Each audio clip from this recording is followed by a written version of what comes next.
Olá, meus amigos, eu sou Gilberto Ribeiro Vieira e vou ministrar hoje uma aula a convite da coordenação do curso da Associação Médica Homeopática de Minas Gerais para os alunos que estão no curso de formação. Nosso tema é obstáculos à cura. Nós podemos vê-lo em diversas áreas, seja da parte teórica ou da prática. Eu gostaria de iniciar com o conceito de cura, para onde os nossos olhos vão se voltar para a análise que é indispensável para que o homeopata tenha uma noção maior da complexidade do seu trabalho e dos fatores envolvidos. Vamos ao conceito. Curar-se é atingir a plenitude individual possível, mantendo-se um sujeito centrado. Dura, geralmente, um tempo variável, até que a pessoa enfrente novos desafios ou aflore algum conflito interno. Eu acho muito interessante que a gente analise esse tema pelo viés que envolve a predisposição por um lado e a suscetibilidade pelo outro. Curar-se é conseguir um autocontrole relacionado à sua tendência a manifestar alterações espontaneamente, o que corresponde à predisposição, e, ao mesmo tempo, obter um fechamento da sua suscetibilidade, de forma que as coisas externas, as circunstâncias, os elementos não te atinjam, não te tragam transtorno importante e não te movam a algum estado emocional que seja ruim ou desagradável. Passo seguinte ainda em relação a esse conceito de cura é que a pessoa resgata a sua liberdade. Uma vez que ela não age mais compulsivamente de acordo com a predisposição e nem age influenciado, movido pela sua suscetibilidade, a pessoa volta a escolher como vai lidar, como é que ela vai reagir, como ela vai falar. É uma restauração da sua liberdade, da sua capacidade de fazer escolhas, ainda que ele venha a reiterar alguma das escolhas anteriores, alguns dos procedimentos que ele costumava ter, mas pelo menos ele passa por alguma fase, algum momento pelo menos fica muito claro, fica muito nítido que essa pessoa vivenciou novamente a maravilha de fazer escolha. Em seguida, vamos continuar o conceito. A enfermidade a seu turno é o retrato da história de vida do paciente. Os órgãos acometidos e seus respectivos sintomas expõem o percurso emocional do indivíduo, traduzindo para o corpo uma série de sentimentos e reações vivenciadas ao longo do tempo. Talvez seja muita presunção da parte da homeopatia, mas nós conseguimos, num percentual de pacientes que recorrem à terapêutica homeopática, aquilo que a gente chama da cura da pessoa, de uma forma global. Isso aí é o suprassumo da atividade homeopática. Não é a única possibilidade, tem subprodutos também, que é você trabalhar com as informações dos medicamentos de uma forma restrita a algum grupo de sintomas do paciente, que nós chamamos de o uso do medicamento homeopático como específico. Mas eu vou me limitar a abordar o assunto voltado para essa dimensão que é adequar o medicamento para o paciente e ver o processo de cura em andamento e, ao mesmo tempo, detectar os obstáculos que acontecem. E eles surgem em praticamente 5 áreas: no profissional, no medicamento, na homeopatia, no paciente e na sociedade. E esses obstáculos podem ser tão intensos a ponto de dificultar a cura de algumas pessoas. Eu considero que é um capítulo importantíssimo, porque depois de todo o trabalho de estudo, de formação, de atender um paciente com muito cuidado, com bastante tempo, muita atenção, e você ter prejuízos no resultado em função desses obstáculos que estão espalhados na nossa atividade. E vamos então adiante, começando com o profissional. Quais são os óbices que surgem no trabalho do profissional? Um dos aspectos mais relevantes é em relação à formação dele, porque, de uma forma geral, esse estudante está muito influenciado pela formação convencional, pelo pensamento massacrante sobre a doença. Quando se pensa em tratar o sujeito como um todo, é quase uma utopia, porque é tão comum, a gente desde criança é massificado, tudo que existe de abordagem de saúde de uma forma em geral está restrita a esse conceito de doença. Até mesmo a prevenção em larga escala é focada na doença, é prevenir tuberculose, é prevenir poliomielite e assim diabetes, hipertensão, tudo. Não se pensa que saúde está relacionado com o sujeito como um todo. E como eu disse agora mesmo, a doença é um reflexo, é uma manifestação da forma de ser do indivíduo, dos seus sentimentos, percepções, significados, atitudes.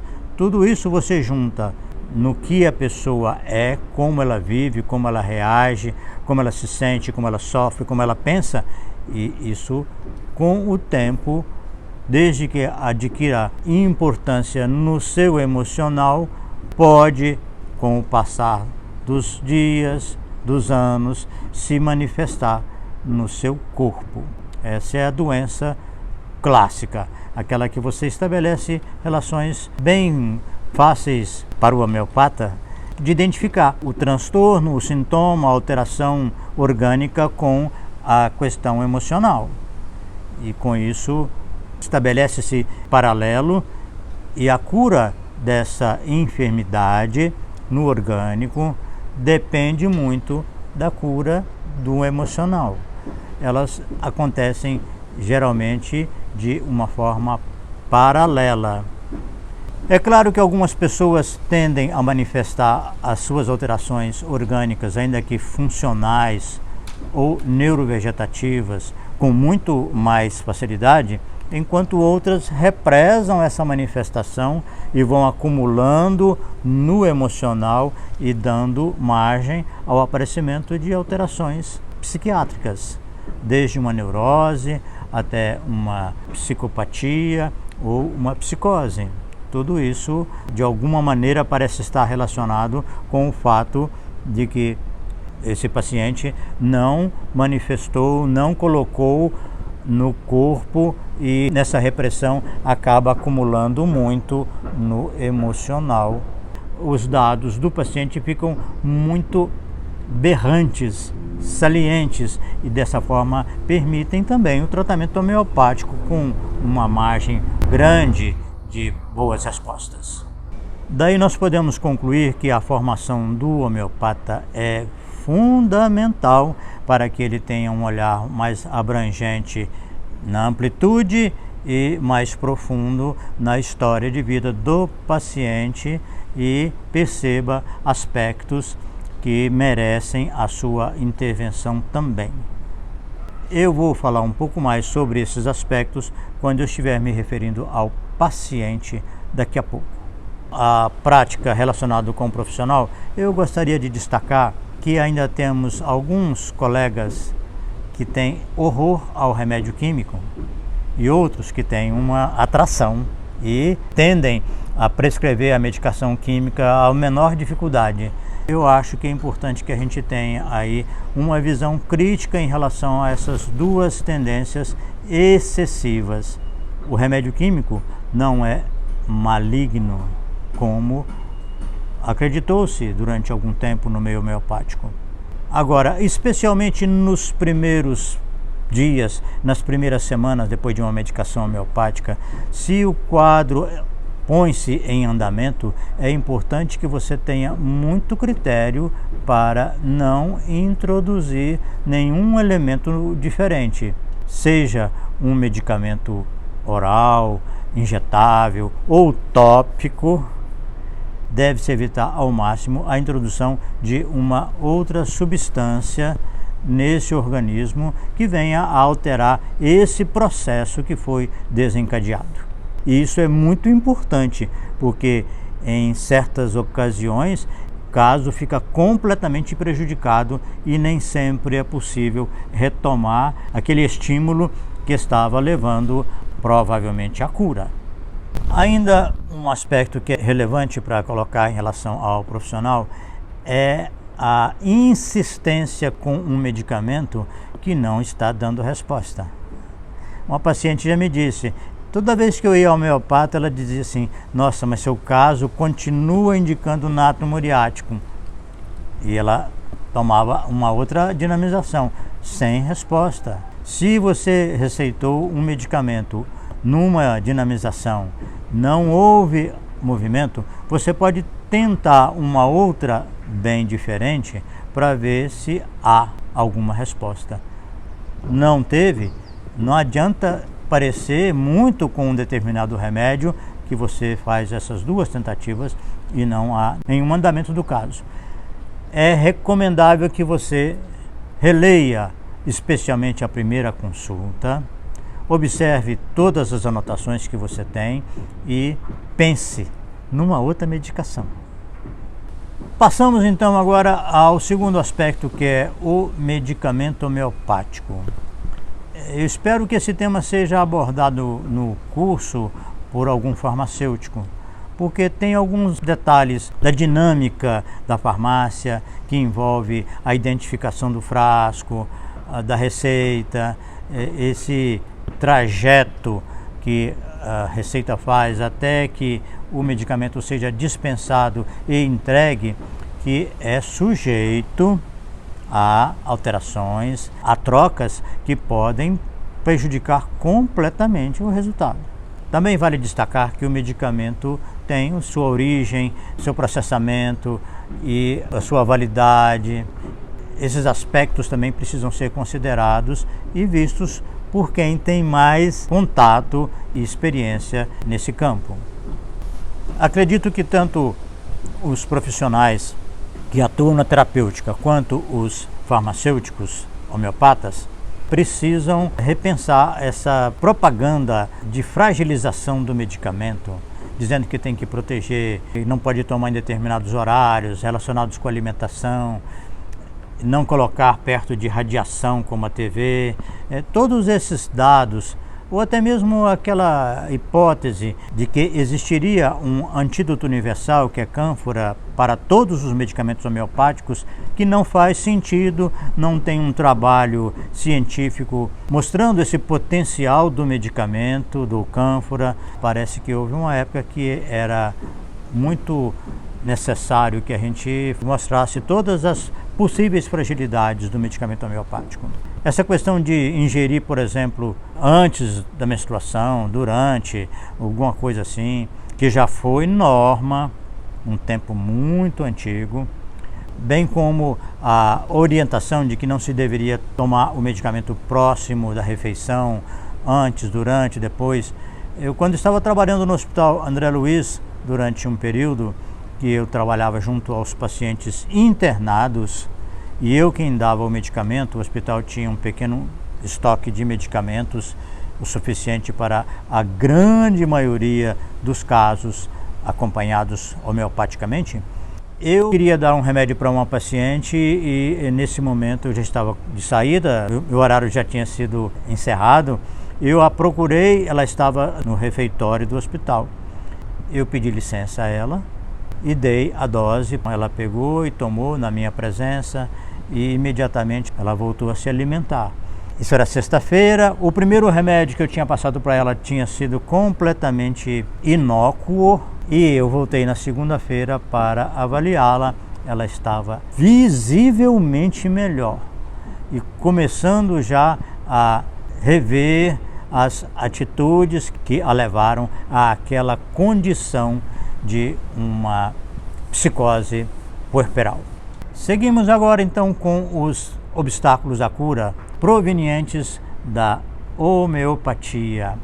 O primeiro deles é a lei dos semelhantes. Por que isso é um obstáculo?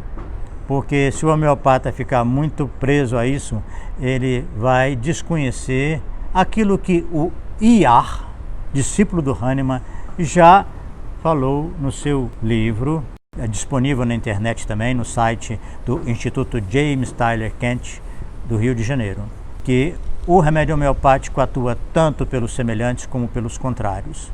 Eu venho participando de um grupo de homeopatas que, desde 1985, admite que os dados de uma matéria médica possam ser divididos em dois grupos que são antagônicos. É uma unidade dialética. Se você fixar muito num dos polos, você vai perder o outro. E em muitos casos, o medicamento quase só tem informação a respeito de um dos lados dessa moeda. Por exemplo, nítrico ácido é um desses medicamentos. Ele tem uma sensação que está envolvido num litígio. E aparentemente o restante dos efeitos patogenésicos mais importantes são referentes à perda. Ele perdeu esse litígio, daí ele se torna magoado, rancoroso, com ódio e desejo de vingança. Esse lado da moeda ficou muito mais conhecido e tem respostas clínicas muito interessantes e comprovadoras. E o outro lado, praticamente desconhecido na literatura. Mas eu tive um paciente que me permitiu a utilização do medicamento baseado no outro polo.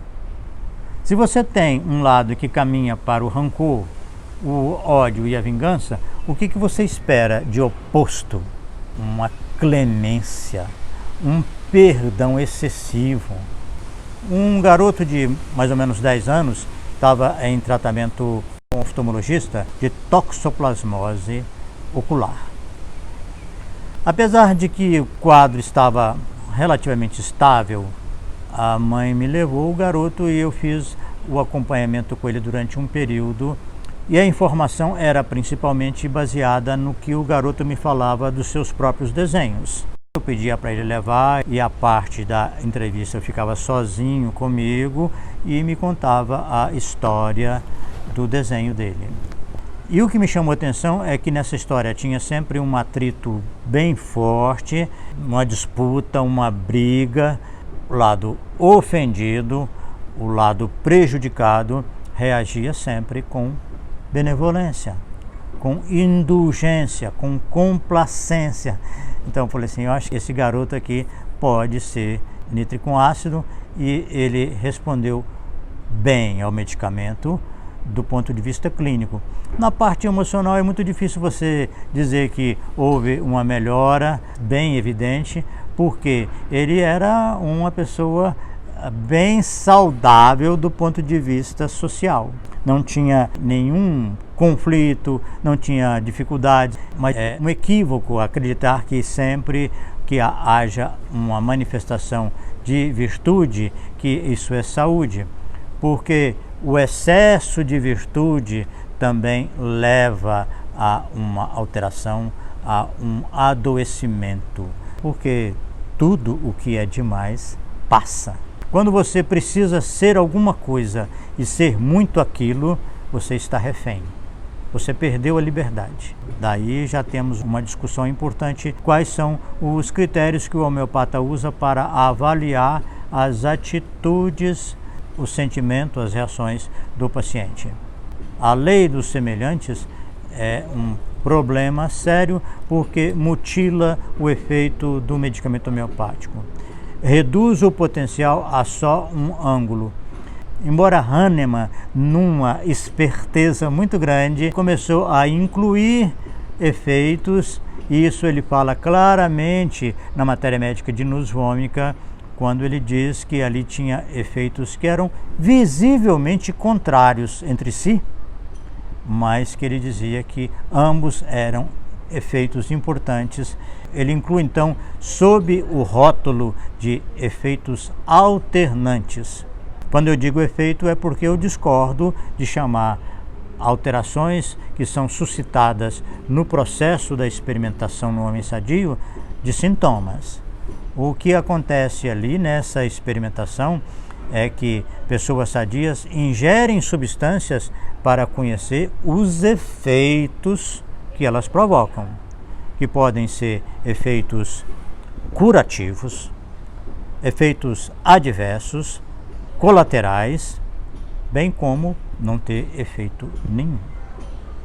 A homeopatia introduziu o efeito patogenésico, que a farmacologia desconhece e que é fundamental para o emprego do medicamento do ponto de vista homeopático. Daí que um outro critério muito importante, obstáculos oriundos da homeopatia, é permitir que os profissionais não vejam com tanta clareza que, sem utilizar os efeitos peculiares, sem transformá-los em um conjunto que eles interagem e mostram qual que é a relação existente entre todos os efeitos peculiares, não temos homeopatia. Nós temos uma prática que ainda é muito mais próxima da medicina convencional, que é usar os efeitos mais repetitivos, mais comuns. Isso é a base da medicina convencional. No entanto, o homeopata ele vai muito além quando ele pega esses efeitos patogenésicos, junta e forma um perfil, uma personalidade, uma pessoa, e com isso ele tem condição de aplicar esse conhecimento fantástico na clínica. Desse modo, a homeopatia permite um aparecimento de algumas distorções importantíssimas. Dentro da matéria médica, ainda temos os estudiosos que propõem um entendimento que se distanciou da patogenesia. São conclusões que vão perdendo o chão homeopático e aí, de repente, estão completamente longe, andando sobre as nuvens, com muitas conclusões, com muitas afirmativas que se desconectaram da patogenesia. E a patogenesia é a nossa base científica. É graças a esse método experimental que nós colhemos as informações e podemos trabalhar com esses dados peculiares que identificam a substância. A verdade é essa. Esses dados peculiares permitem você afirmar: isso aqui é dessa planta, desse stramonium. Esses dados aqui que eu estou colhendo no paciente referem-se ao stramonium e, portanto, seja semelhante a um polo do stramonium ao outro ou com material de ambos os polos, stramonium é o medicamento indicado para esse paciente e que é a melhor resposta possível.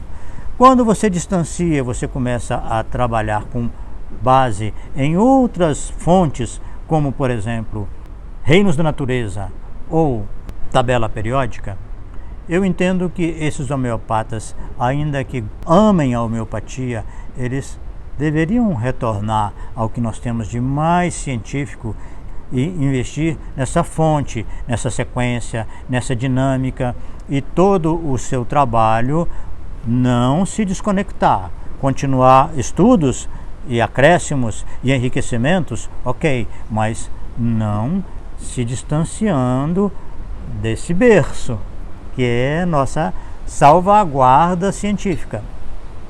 Temos um outro ponto também muito importante que permitiu a escapada. que é tratar o miasma. O Hahnemann abriu esse precedente e, por mais que a escola argentina, especialmente Márcia Elizalde, tenha relativizado e dado um entendimento interessantíssimo a respeito do miasma, relacionado com a doença funcional na psora, com doença hipertrófica na psicose e com doença destrutiva na sífilis, eu acho que isso é notável. Ainda existem homeopatas postulando a descoberta de outros miasmas, como por exemplo malária, e aí eu fico pensando que tratar qualquer coisa que não seja o paciente deveria ser uma alternativa secundária. Quando você esgota os seus recursos de medicamento baseado na pessoa, na sua forma de ser, de sentir, de reagir, de estar no mundo, então sim você pode apelar para um medicamento específico, para entender que aquele quadro clínico tem relação com alguma coisa que ficou suprimida no paciente, mas assim, isso é muito secundário. Propor miasma e tratamento de miasma, como fez o Hahnemann, é preciso que a gente entenda por que o Hahnemann fez isso. Tá? Eu vou explicar aqui em reduzidíssimas palavras. Hahnemann descobriu um método terapêutico fantástico, que ainda é utopia para muitas pessoas.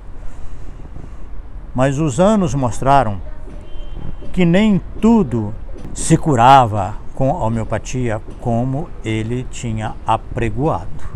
E os insucessos foram aumentando, provenientes da falta de matéria médica. Ele concordou com a inclusão de efeitos patogenésicos que surgiram em enfermos, o que outros homeopatas, especialmente o Dujon, discordou completamente, e eu estou ao lado do Dujon. Eu também acho que é muito arriscado você colocar efeitos do enfermo, porque ele tem menos equilíbrio, ele pode manifestar alterações provenientes do seu estado de saúde ruim, não por conta da ingestão do medicamento. Mas voltando à questão do miasma, o que aconteceu, na minha opinião, é que o Hahnemann de repente se viu com uma necessidade de justificar os fracassos terapêuticos. E qual era a saída? Uma doença muito estranha, uma doença que eu chamo de mitológica, que ela nem precisa aparecer, como ele diz no Doenças Crônicas, que um prurido, uma sarna despercebida foi a causa do aparecimento de uma doença gravíssima depois. A nossa concepção hoje de doença e saúde, de doença homeopática, ou seja, a doença da pessoa, tem que mostrar relações muito evidentes entre a sua trajetória de vida e a enfermidade que se instala no seu corpo. Não é possível conceber que uma coisa tão banal viesse a provocar uma alteração tão grave. Mas o Hahnemann precisava de apresentar uma coisa multifatorial, onipresente, que prejudicasse a cura da pessoa com a homeopatia. E daí que surgem essas ideias de miasma, psora, sífilis, psicose, que depois os homeopatas trataram de incorporar mais coisas e até hoje tem gente correndo atrás dessa hipótese, dessa explicação de adoecimento que a doutrina homeopática ainda possibilita. Quanto aos obstáculos à cura relacionados ao paciente, eu preciso me concentrar para fazer uma abordagem mais sintética, porque são muitos e eles são interessantíssimos. O primeiro deles é a terceirização. É o paciente que transfere para alguma coisa fora dele mesmo a sua cura. Ele entrega ao profissional, entrega a uma determinada terapêutica, ao hospital, ele transfere para a medicina, para a homeopatia, para o pastor, para o padre, para um guia espiritual, enfim, para Deus. Mas nós já sabemos que a cura é uma mudança íntima que muitas vezes implica numa alteração de postura existencial, de decisões que estavam represadas e que de repente a pessoa assume, ou de decisões que foram tomadas e que ele também assume que houve equívoco. E aí tem que fazer o conserto, tem que reparar as atitudes e as falas indevidas e especialmente o sentimento que gerou isso nele. Essa terceirização é muito intensa, muito frequente, e o profissional precisa estar atento para devolver para o paciente. Uma vez um paciente com história de câncer renal recidiva depois de 3 anos da cirurgia me disse ao final da consulta da seguinte forma: eu acredito muito que Deus vai enviar um anjo para me curar. Mas a história dele era muito compatível com esse câncer, porque ele teve ao longo de vários anos atitudes antiéticas. Ele agiu contra a sua própria consciência várias vezes, prejudicando outras pessoas. E isso gerou uma culpa, mas não uma iniciativa de reparar. Isso estava, então, nas mãos de Deus. Um anjo que viria curá-lo, porque, na maioria das vezes, o que a pessoa deseja com a sua cura é voltar ao estado anterior. Eu devolvi para ele, diante dessa expectativa de um anjo, falei com ele: olha, a homeopatia se baseia em ajudar a pessoa com um medicamento, já é uma dádiva muitas vezes que isso possa acontecer, para ela fazer a sua própria mudança. Então as pessoas ficam um pouco chateadas, elas querem a cura graciosa e sem nenhum esforço.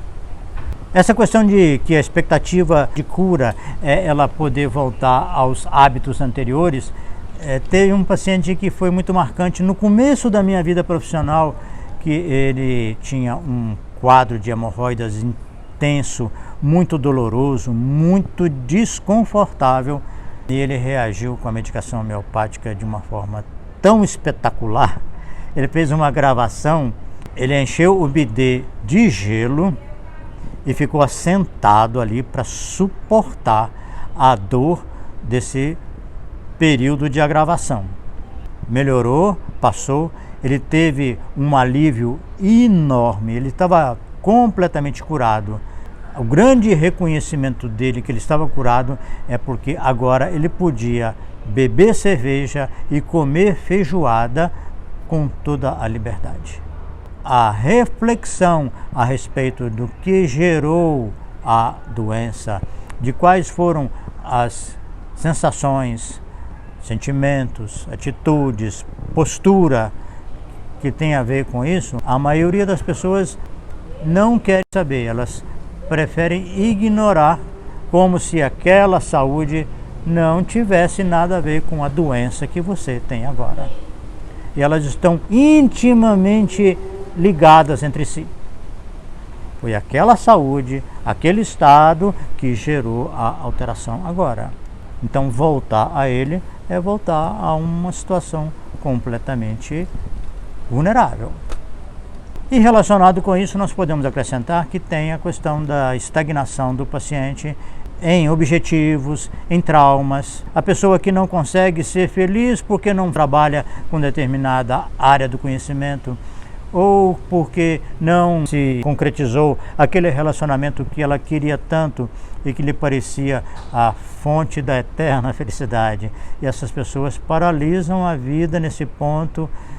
E quando aparece uma doença que procuram um tratamento, seja uma terapia, um tratamento homeopático ou qualquer outra coisa, elas estão engessadas na vida do seu sonho, naquele anseio que está guardado no fundo do coração, e esse sonho, essa frustração que está incrustada na alma e que a pessoa continua alimentando aquilo, ou então o trauma. Aquele trauma, por exemplo, de uma paciente que depois de algumas consultas conseguiu chegar a um medicamento que mexeu na sexualidade dela, porque ela estava congelada. Isso era uma coisa que o próprio marido, que já tinha sido meu paciente, tinha levado ao meu conhecimento, porque foi uma coisa que acabou, de certa forma, contribuindo para levar ao divórcio. Uma pessoa que tinha horror, tinha pânico. Então ela acabou me dizendo que o pai a assediava quando ela era adolescente, antes um pouco, e declarava amor por ela e falava da atração que ele sentia por ela. Isso foi gerando um estado psicológico horrível. À noite ele ia para o quarto para ficar, né, falando, de alguma maneira tentando acariciá-la. Eu acho que ela não chegou a dar mais detalhes. Quando o medicamento tocou nesse gelo sexual, o que ela me disse foi muito interessante. Ela disse assim: nem nessa vida e nem na próxima eu quero fazer sexo. A partir daí, você vê o seguinte, que o medicamento homeopático cumpriu a finalidade dele, que era oferecer a oportunidade de se curar. A escolha de não se curar é decorrente da pessoa voltar a ter essa liberdade. Então, esses traumas precisam de uma intervenção do profissional ou de uma parceria com quem trabalha na área da psicologia ou de outros ramos do conhecimento que atualmente investem e proporcionam reflexões e mexem lá no fundo com os sentimentos das pessoas, porque esse é um obstáculo imenso à cura. A pessoa que reitera a sua decisão fruto de um trauma, de uma experiência muito ruim.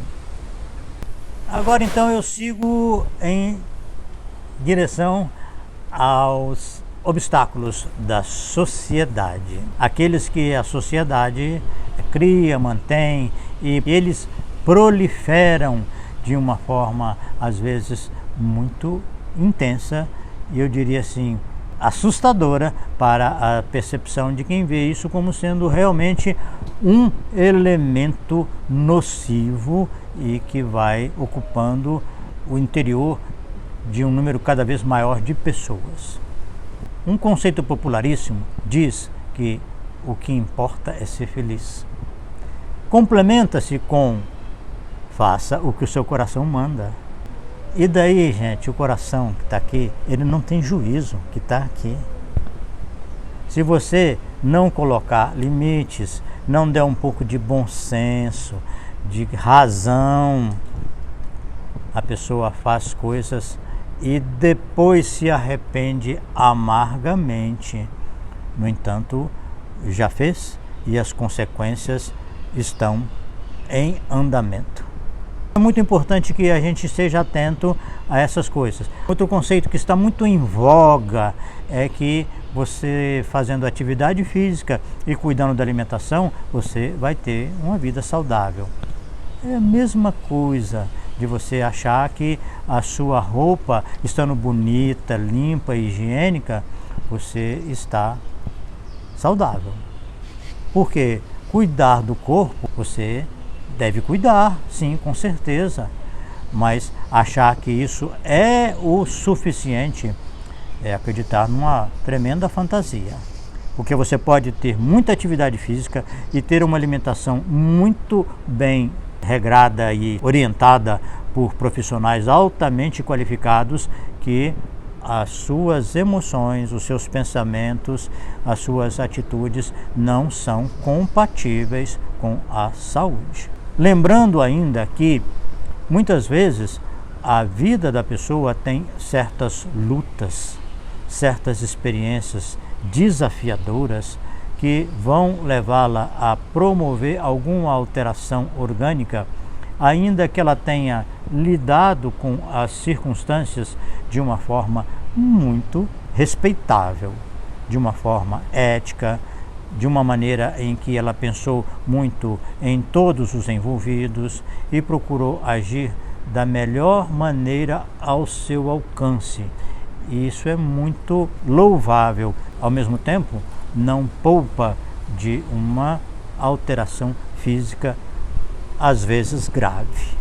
Daí porque eu gostaria de acrescentar aqui algumas propagandas que incentivam a desestruturação familiar, a insensibilidade em relação ao aborto ou até mesmo a defesa do aborto, porque algumas pessoas podem até acreditar profundamente nisso, mas a maioria sai com uma lesão. Aquelas pessoas que fazem um aborto, a não ser por causas justas, e eu coloco aqui a saúde da mãe e o estupro, todavia, uma pessoa que faz aborto, um casal, um pai, uma mãe, que facilitam a ocorrência do aborto ou que promovem o aborto, eles perdem uma coisa preciosíssima, que é a oportunidade de ter um filho para amar. Nós amamos poucas pessoas nesse mundo, poucas. Vergonhosamente eu digo que eu amo pouquíssimas. E quando você tem um filho, é uma experiência de tanta ternura, de tanto aconchego, de tanto carinho, de enlevo. Até o avô mais recalcitrante, que não quer saber dessa gravidez dessa filha solteira, em muitos casos ele muda, porque ver um bebê, sangue do seu sangue, chacoalha o coração de qualquer um. Tem que ser muito duro, muito enrijecido para não se comover com a delicadeza de um recém-nascido. Essa oportunidade de amar é uma das coisas mais importantes para a vida e para a nossa saúde. Perder essa oportunidade é perder também um pouco do seu potencial afetivo, porque ele geralmente fica lesado também. E a próxima oportunidade que surgir, você vai começar a entrar em cobrança, culpa por não ter levado adiante aquela experiência. Eu acho que nesse caso a prevenção é o trabalho com adolescentes. Esse discurso que eu fiz aqui agora a respeito do aborto, eu já fiz com adolescentes muitas vezes, para tomar cuidado, para não se envolver sexualmente de uma forma precipitada e muito menos descuidada, porque uma das consequências mais lógicas e mais frequentes da relação sexual é a gravidez. Finalmente, eu quero tocar no aspecto das coisas que a sociedade nos incentiva, ou nos facilita pelo menos, que envolve fanatismo de postura, que é o fanatismo religioso, ideológico, étnico, social, de gênero, etc. Nós estamos vivenciando uma época em que o fanatismo ideológico aflorou muito, independente de ser direita ou esquerda. E eu acredito que, em muitos casos, essa postura seja autêntica, mas em outros ela é uma contaminação miasmática, porque vê pessoas que estão muito envolvidas, muito engajadas, e aí a pessoa vai se deixando levar até que começa também a defender posturas e conceitos radicais. Eu acredito que a melhor maneira para o trabalho homeopático e a conduta do profissional é entender que isso é doentio, que isso representa o miasma. Na minha concepção contemporânea de miasma, é isso que acontece. É quando você se contamina por coisas do meio ambiente e que, entrando em você, começa a revelar a alteração, o desequilíbrio, o desajuste, e você passa a atuar como se tivesse colocado uma máscara, e essa máscara de repente começa a fazer parte de você, ela se entranha e começa a deformar a sua fisionomia. Esses miasmas são essas questões sociais que nós abraçamos, às vezes, despercebidamente, sem notar que elas não são autênticas. A gente não nasceu com essa afinidade por essas coisas e, portanto, elas começam a ocupar no nosso pensamento, nos nossos sentimentos, um papel, um lugar que é indevido e vai custar um tanto de esforço a gente se livrar dessa máscara, desse miasma e voltar a ser o que a gente é de maneira autêntica, e podemos até nos ligar àquele conceito, àquela religião, àquela ideologia, aquela coisa social, até mesmo da educação sexual, mas de uma maneira sensata, equilibrada, lógica. Não é mais doentio, a gente se cura daquele miasma.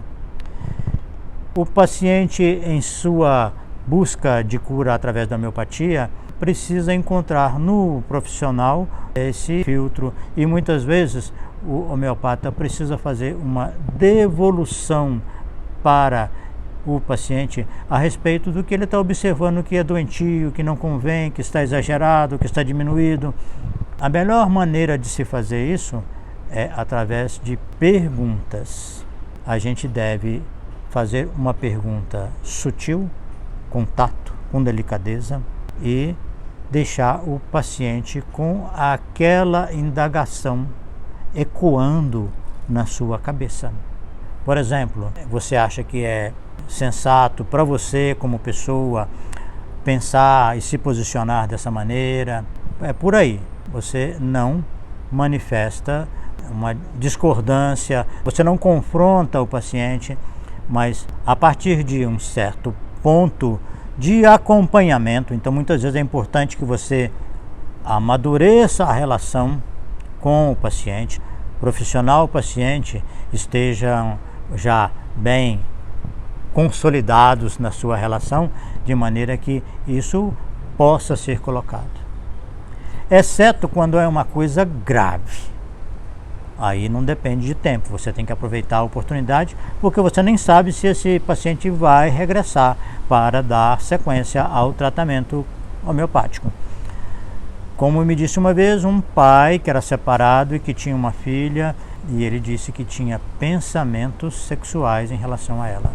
No ato, interrompi e fiz a minha colocação para ele. Então você não deve se encontrar com a sua filha em lugares fechados, em lugares íntimos, somente em lugar público. Pegue, vá para um clube, para um shopping, para qualquer outro lugar, mas não faça isso, porque ele próprio já havia me dito: se eu fizer qualquer coisa com ela, eu não vou me perdoar.